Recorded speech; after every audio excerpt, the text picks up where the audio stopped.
The death penalty is like the McRib. When you can't have it, it's so tantalising. But as soon as they bring it back, you think, this is ethically wrong. Should this be allowed in a civilised society? Because there are things about having the death penalty which might make you a little bit queasy. What does the United States have in common with Iran, Iraq, and Saudi Arabia? The answer is the death penalty. According to Amnesty International, those four nations and China are responsible for 82% of the world's executions. Look, this is going to seem like a gross simplification, but any list that contains Iran, Iraq, Saudi Arabia and China is not a list you want to be on. But, John, I hear you saying that most Western countries no longer have executions, but if someone committed a heinous crime, I would still very much like to kill them. OK, well, let's start with if. There have been 312 DNA exonerations in this country since we've been doing forensic testing. It is interesting how things which were once considered complete airtight evidence against somebody are now sort of being viewed as junk science. Isn't it interesting? Is interesting really the word that you're looking for there, Cooper? Facts found on Snapple caps are interesting. Oh, the Statue of Liberty's nose is 4 feet 6 inches long. Huh, that's an interesting fact. But facts like innocent people are potentially executed by our government on a regular basis are not so much interesting as fucking horrifying. Put it this way, if you found that on the bottom of a Chobani lid, that would make a container of Chobani even harder to swallow than it already is. And look,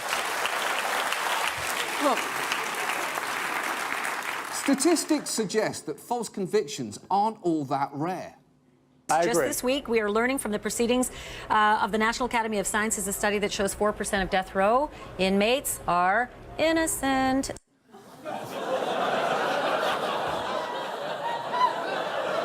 I think you might be using the wrong tone. 4%!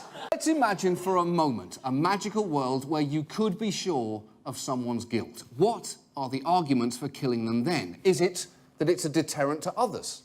There is no credible evidence that the death penalty is a particular deterrent to violent crime. What about the argument, then, that we shouldn't have to pay to house and feed a convicted killer? An average death penalty case costs the state millions of dollars. In California alone, since 1978, the total cost of enforcing the death penalty has been over $4 billion. That's $308 million for each of the 13 executions carried out. In fact, it costs up to 10 times more to give someone the death penalty than life in prison. So what a death sentence is really saying is, hey, this is America.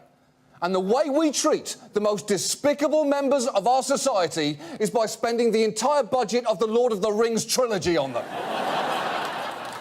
So what we know now is the death penalty is expensive, potentially kills innocent people, and doesn't deter crime. And here is where it gets hard. Harder than is potentially appropriate for a comedy show late on a Sunday night. But if we are going to answer difficult and profound questions, as the President told us to, the toughest one is probably, if someone is guilty of committing a horrible crime and the family of the victim want the perpetrator executed, do we want to live in the kind of country that gives that to them? I would say no. You might very reasonably say yes, or, at the very least,